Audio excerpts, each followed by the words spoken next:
जय हिंद दोस्तों, स्वागत है आप सभी का आपके अपने YouTube चैनल जी के जी एस के भंडारा पर। प्यारे साथियों, आज के इस वीडियो में आरपीएफ कांस्टेबल भर्ती परीक्षा 2024 के लिए जो मैं आपको लगातार पीवाईक्यू करा रहा हूं, उसका आज का अपना ये सेट नंबर 38 है। और आज का मैं जो आपको आरपीएफ कांस्टेबल का पेपर कराने वाला हूँ वो 17 फरवरी 2019 के द्वितीय पाली का आपको पेपर कराने वाला हूँ, जिसमें आपको जीके जीएस के टॉप 50 प्रश्न जो आपके एग्जाम के लिए सबसे ज़्यादा महत्वपूर्ण हैं।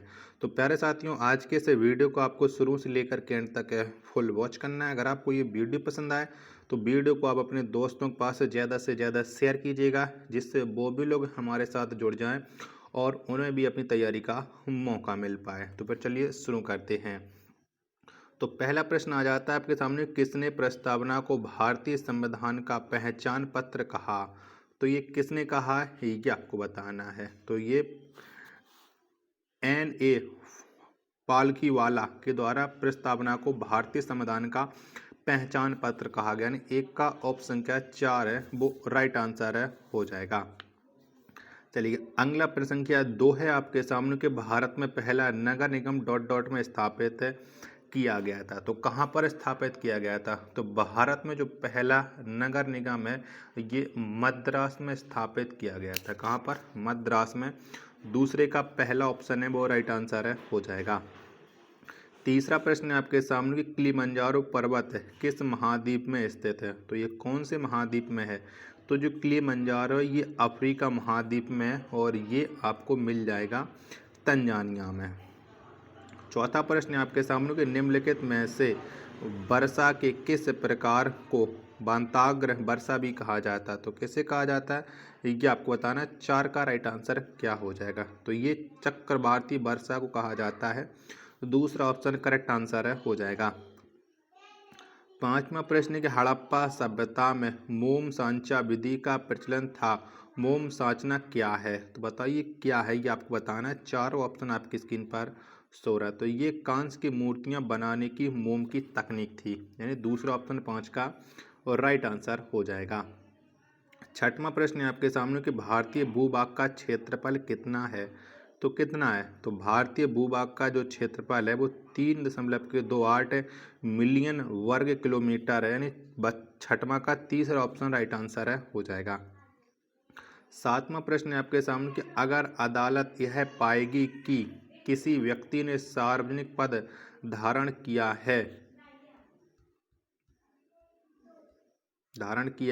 जबकि वह एक अधिकारी नहीं है, तो वह आधिकारिक तौर पर उसे पद या पद धारण करने से रोक सकता है।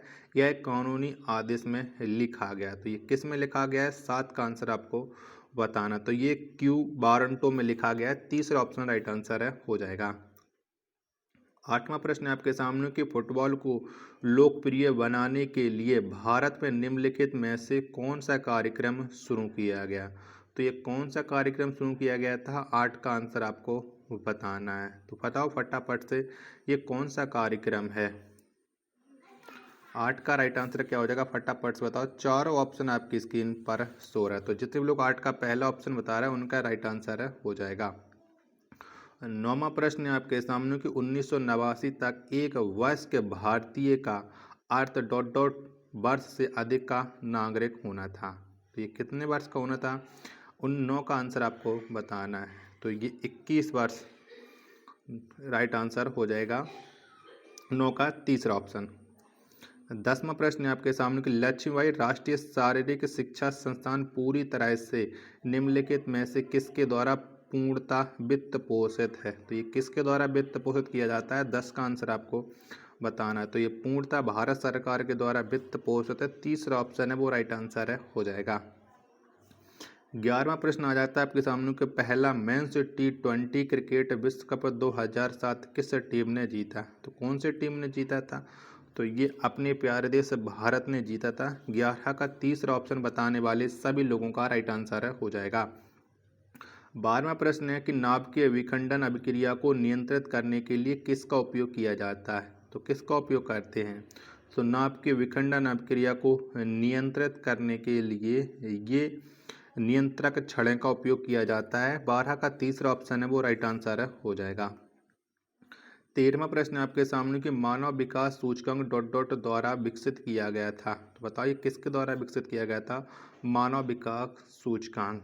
तो ये जो विकसित किया गया था वो महबूब उल हक के द्वारा किया गया था। 13 का चौथा ऑप्शन राइट आंसर है हो जाएगा। चलिएगा अगला प्रश्न पेन संख्या आपके सामने 14 है कि 1920 में गठित all India trade union Congress के पहले अध्यक्ष कौन थे। तो कौन थे तो इसके जो पहले अध्यक्ष थे वो लाला लाजपत राय थे। दूसरा ऑप्शन है वो करेक्ट आंसर हो जाएगा पेन संख्या 14 का। 15 प्रश्न है आपके सामने कि भारत में राष्ट्रीय खेल दिवस कब मनाया जाता है। तो भारत में जो राष्ट्रीय खेल दिवस है ये प्रत्येक वर्ष 29 अगस्त को मनाया जाता है, यानी 15 का पहला ऑप्शन राइट आंसर है हो जाएगा। अगर आपको ये वीडियो पसंद आ रही होगी तो प्लीज़ वीडियो को लाइक जरूर करना। चैनल को सब्सक्राइब नहीं कर रखा होगा तो चैनल को आप लोग जरूर सब्सक्राइब कर लीजिएगा। 16वां प्रश्न है आपके सामने कि फूल पत्ती की कढ़ाई का काम मूलतः किस राज्य में किया जाता है। तो ये मूलतः उत्तर प्रदेश में किया जाता है। 16 का तीसरा ऑप्शन है वो राइट आंसर है हो जाएगा। 17वां प्रश्न आ जाता है आपके सामने कि वोल्टेज स्रोत को बदले बिना विद्युत प्रवाह को नियंत्रित करने के लिए किस घटक का उपयोग किया जाता है। तो कौन से घटक का उपयोग करते हैं 17 का आंसर आपको बताना है। तो ये परिवर्ती प्रतिरोध का करते हैं। दूसरा ऑप्शन राइट आंसर है हो जाएगा। 18वां प्रश्न है कि Rowland Garros grand slam tennis tournament निम्नलिखित में से किससे संबंधित है। बताओ इसका संबंध किससे। 18 का आंसर आपको बताना है। तो इसका जो संबंध है वो फ्रेंच ओपन से है। तीसरा ऑप्शन है एकदम करेक्ट आंसर है हो जाएगा। 14वां प्रश्न है आपके सामने के प्रसिद्ध 12 लक्ष्मी नरसिन्हा मंदिर डॉट डॉट में शेषाचलम पहाड़ियों पर स्थित है। तो बताइए कौन से राज्य में स्थित है। 19 का आंसर आपको बताना है। तो ये आंध्र प्रदेश में है। 19 का चौथा ऑप्शन है वो करेक्ट आंसर है हो जाएगा। 20वां प्रश्न है कि स्वतंत्र चुनाव आयोग का प्रबंध भारतीय संविधान का कौन सा अनुच्छेद प्रदान करता है। तो ये कौन सा अनुच्छेद देता है। 20 का आंसर आपको बताना है। तो ये अनुच्छेद 324 देता है। पहला ऑप्शन है राइट आंसर हो जाएगा। चलिए अगला प्रश्न संख्या 21 है आपके सामने कि हिंदुस्तान एंटीबायोटिक्स लिमिटेड कारखाना डॉट डॉट में स्थित है। तो ये कहाँ पर है। तो हिंदुस्तान एंटीबायोटिक्स लिमिटेड का जो कारखाना है वो आपका पुणे महाराष्ट्र में स्थित है। 21 का चौथा ऑप्शन राइट आंसर है हो जाएगा।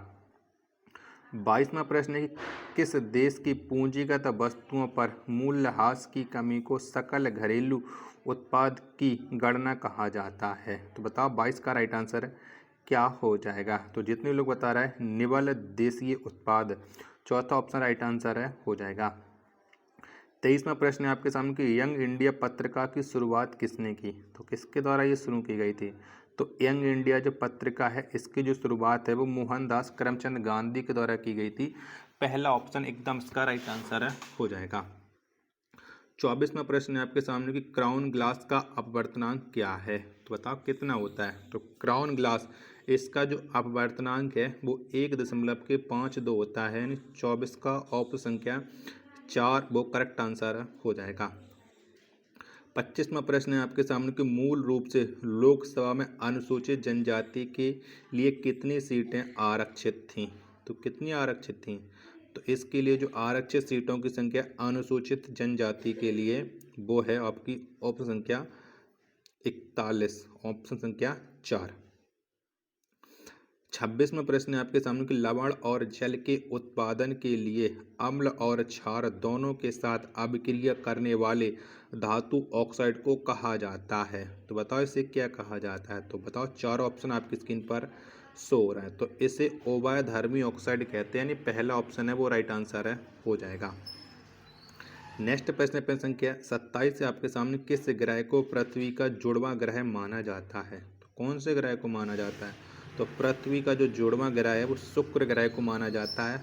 27 का तीसरा ऑप्शन है वो करेक्ट आंसर है हो जाएगा। 28वां प्रश्न है कि निम्नलिखित में से कौन सी भू आकृति प्रवाहित जल द्वारा निर्मित नहीं है। तो बताओ कौन सी आकृति निर्मित नहीं होती है। 28 का आंसर आपको बताना है। तो ये वर्खान नहीं होती है, यानी 28 का चौथा ऑप्शन राइट आंसर है हो जाएगा। 29वां प्रश्न है कि किस देश को विघटित राज्यों का अटूट संघ कहा जाता है? तो कौन से देश को कहते हैं? तो ये जो कहा जाता है ये भारत को कहा जाता है। 29 का पहला ऑप्शन है वो राइट आंसर है, हो जाएगा। चलिएगा, अगला प्रश्न है, प्रश्न संख्या आपके सामने 30 है कि निम्नलिखित में से कौन सा पौधा एक कठोर बाहरी आवरण के रूप में विकसित होता है और धीरे धीरे बीज में परिवर्तित हो जाता है? तो बताओ वो कौन सा पौधा है? 30 का आंसर आपको बताना है। तो ये बीजाणु इसका राइट आंसर हो जाएगा। 30 का ऑप्शन क्या एक है वो करेक्ट आंसर है, हो जाएगा। चलिएगा, अगला प्रश्न है प्रश्न संख्या 32 है आपके सामने। कठोर सतह से टकराने पर ध्वनि उत्पन्न करने वाली धातुएं कहलाती हैं? तो बताओ ये धातुएं क्या कहलाती हैं? 32 का आंसर आपको बताना है। चारों ऑप्शन आपकी स्क्रीन पर हैं, सो रहे हैं, फटाफट से बताओ। 31 का राइट आंसर है, क्या हो जाएगा? तो ये प्रतिध्वनि कहलाती हैं या प्रतिध्वनित, दूसरा ऑप्शन है वो राइट आंसर है, हो जाएगा 31 का। 32वां प्रश्न है आपके सामने कि नृत्य करती हुई महिला की कांस्य प्रतिमा सिंधु घाटी सभ्यता के किस शहर में पाई जाती है? तो बताओ ये कौन से शहर में पाई जाती है? तो ये सिंधु घाटी सभ्यता की मोहनजोदड़ो शहर में पाई जाती है। 32 का तीसरा ऑप्शन राइट आंसर है, हो जाएगा। 33वां प्रश्न है कि निकट दृष्टि दोष को दूर करने के लिए किस लेंस का उपयोग करते हैं? तो कौन से लेंस का उपयोग किया जाता है? तो निकट दृष्टि दोष को दूर करने के लिए अवतल लेंस का प्रयोग किया जाता है। 33 का तीसरा ऑप्शन करेक्ट आंसर है, हो जाएगा। 34वां प्रश्न आ जाता है कि निम्नलिखित में से कौन सा एक प्रकार का स्टेरॉयड हार्मोन है जो आदिवृक्क ग्रंथि की बाह्य त्वचा से स्रावित होता है? तो बताइए कौन से स्रावित होता है, कौन सा हार्मोन है? 34 का आंसर आपको बताना है। चार ऑप्शन आपकी स्क्रीन पर शो हो रहा है। तो ये ग्लूकार्टिकॉइड है, यानी चौथा ऑप्शन इसका राइट आंसर है, हो जाएगा। 35वां प्रश्न आ जाता है कि 1856 में भारत के किस गवर्नर जनरल ने अवध पर कुशासन के आरोप में कब्जा कर लिया था? तो कौन से गवर्नर जनरल ने कर लिया था? तो ये जो कब्जा है वो डलहौजी ने कर लिया था। 35 का पहला ऑप्शन राइट आंसर है, हो जाएगा। 36वां प्रश्न है कि निम्नलिखित में से किस पोषक तत्व की कमी के कारण घेंगा रोग होता है? तो बताओ किसकी कमी के कारण होता है ये घेंगा रोग? तो घेंगा आयोडीन की कमी के कारण होता है। 36 का तीसरा ऑप्शन है वो राइट आंसर है, हो जाएगा। 37वां प्रश्न है आपके सामने कि विनिमय दर में गिरावट जो अन्य देशों की मुद्राओं की तुलना में किसी एक देश की मुद्रा के मूल्य को कम करती है कहलाती है? तो ये क्या कहलाती है? 37 का आंसर आपको बताना है। ऑप्शन आपकी स्क्रीन पर इन्हीं दोनों ऑप्शन में से एक है, तो ये अवमूल्यन कहलाती है। 37 का पहला ऑप्शन है वो करेक्ट आंसर है, हो जाएगा। चलिएगा, अगला प्रश्न संख्या 38 आ जाता है कि डॉट डॉट के आधार पर मानव विकास सूचकांक का स्वास्थ्य घटक निर्धारित किया जाता है? तो ये किसके आधार पर होता है? 38 का आंसर आपको बताना है। चार ऑप्शन आपकी स्क्रीन पर सो रहा है। तो ये जन्म के समय जीवन प्रत्याशा के आधार पर किया जाता है। 38 का ऑप्शन संख्या 4 इसका राइट आंसर है, हो जाएगा। 39वां प्रश्न है कि निम्नलिखित में से कौन तृतीयक क्षेत्र नहीं है? तो बताओ इनमें से कौन है जो तृतीयक क्षेत्र नहीं है? तो ये टेक्सटाइल नहीं है। 39 का पहला ऑप्शन है वो राइट आंसर है, हो जाएगा। 40वां प्रश्न आ जाता है आपके सामने कि 2014 में निम्नलिखित में से किस खिलाड़ी को देश के सर्वोच्च नागरिक सम्मान भारत रत्न से सम्मानित किया गया था? तो 2014 में किसे मिला था भारत रत्न, ये आपको बताना है। तो ये सचिन तेंदुलकर को मिला था। ऑप्शन संख्या 4 इसका राइट आंसर है, हो जाएगा। 41वां प्रश्न आ जाता है कि सिंधु नदी का उद्गम स्थल कहाँ है? तो कहाँ पर है? तो सिंधु नदी का जो उद्गम स्थल है वो तिब्बत में है, यानी 41 का पहला ऑप्शन करेक्ट आंसर है, हो जाएगा। 42वां प्रश्न आ जाता है कि मानक मध्याह्न रेखा भारत के निम्नलिखित में से किस क्षेत्र से गुजरती है? तो बताओ कौन से क्षेत्र से गुजरती है मानक मध्याह्न रेखा? तो ये भारत के मिर्जापुर से गुजरती है। 42 का पहला ऑप्शन करेक्ट आंसर है, हो जाएगा। चलिए, अगला प्रश्न संख्या आपके सामने 43 है कि किस वर्ष भारतीय राष्ट्रीय कांग्रेस ने भारत के संविधान को बनाने के लिए एक संविधान सभा की मांग की थी? तो बताओ ये कब मांग की गई थी? 43 का आंसर आपको बताना है। तो ये 1935 में की गई थी। 43 का ऑप्शन संख्या 4 है वो इसका राइट आंसर हो जाएगा। 44वां प्रश्न आ जाता है कि 1971-72 में अमार सोनार बांग्ला गीत को किस देश ने अपने राष्ट्रगान के रूप में अपनाया था? तो कौन से देश का ये राष्ट्रगान है आमार सोनार बांग्ला? 44 का राइट आंसर क्या हो जाएगा? तो ये बांग्लादेश का है। ऑप्शन क्या 4 इसका राइट आंसर हो जाएगा। 45वां प्रश्न की 69% आरक्षण प्रदान करने वाला भारत का एकमात्र राज्य कौन सा है? तो वो कौन सा राज्य है? तो 69% आरक्षण देने वाला वो भारत का एकमात्र राज्य तमिलनाडु है। ऑप्शन संख्या 1 है वो इसका राइट आंसर है हो जाएगा। प्यारे साथियों, अगर आपको ये वीडियो पसंद आ रही होगी तो प्लीज़ वीडियो को लाइक करें। चैनल को आप लोगों ने अभी तक सब्सक्राइब नहीं कर रखा होगा तो चैनल को आप लोग जरूर सब्सक्राइब कर लीजिएगा और वीडियो को अपने दोस्तों के पास से ज़्यादा शेयर कीजिएगा। 46वां प्रश्न आ जाता है कि निम्नलिखित में से कौन सा महाद्वीप गोंडवाना लैंड का हिस्सा नहीं है? तो इनमें से एक महाद्वीप है जो गोंडवाना लैंड का हिस्सा नहीं है, वो कौन सा है? तो दो ऑप्शन आपके ये रहे और बाकी के दो ऑप्शन आपके ये रहे। तो जो उत्तरी अमेरिका है वो गोंडवाना लैंड का हिस्सा नहीं है। 46 का ऑप्शन संख्या 4 इसका करेक्ट आंसर है हो जाएगा। 47वां प्रश्न है कि 1773-74 में अंग्रेजी ईस्ट इंडिया कंपनी द्वारा सर्वोच्च न्यायालय की स्थापना कहाँ की गई थी? तो कहाँ पर हुई थी 1773-74 में सर्वोच्च न्यायालय की स्थापना? तो ये कलकत्ता में हुई थी। दूसरा ऑप्शन राइट आंसर है हो जाएगा। 48वां प्रश्न है कि मूल रूप से लोकसभा में अनुसूचित जाति के लिए कितनी सीटें आरक्षित थीं? तो कितनी सीटें आरक्षित थीं? तो इसमें जो सीटों की संख्या है वो है आपकी 79। 48 का पहला ऑप्शन राइट आंसर है हो जाएगा। 49वां प्रश्न है किस स्वतंत्रता सेनानी को लोकमान्य के नाम से जाना जाता है? तो किसे जाना जाता है लोकमान्य के नाम से? तो बाल गंगाधर तिलक को जाना जाता है। दूसरा ऑप्शन है 49 का राइट आंसर है हो जाएगा। 50वां और अंतिम प्रश्न है कि भारत के निम्नलिखित में से किस राज्य में द्वार पाए जाते हैं? तो कौन से राज्य में द्वार पाए जाते हैं? तो द्वार ये पश्चिम बंगाल में पाए जाते हैं। 50 का पहला ऑप्शन है वो करेक्ट आंसर है हो जाएगा। आशा करता हूँ कि आपको ये वीडियो पसंद आई होगी, तो वीडियो को आप एक बार लाइक करें। चैनल को आप लोगों ने अभी तक सब्सक्राइब नहीं कर रखा होगा तो चैनल को आप लोग जरूर सब्सक्राइब कर लीजिएगा। मिलते पर अपने एक और नेक्स्ट वीडियो के साथ, तब तक के लिए धन्यवाद। जय हिंद, वंदे मातरम।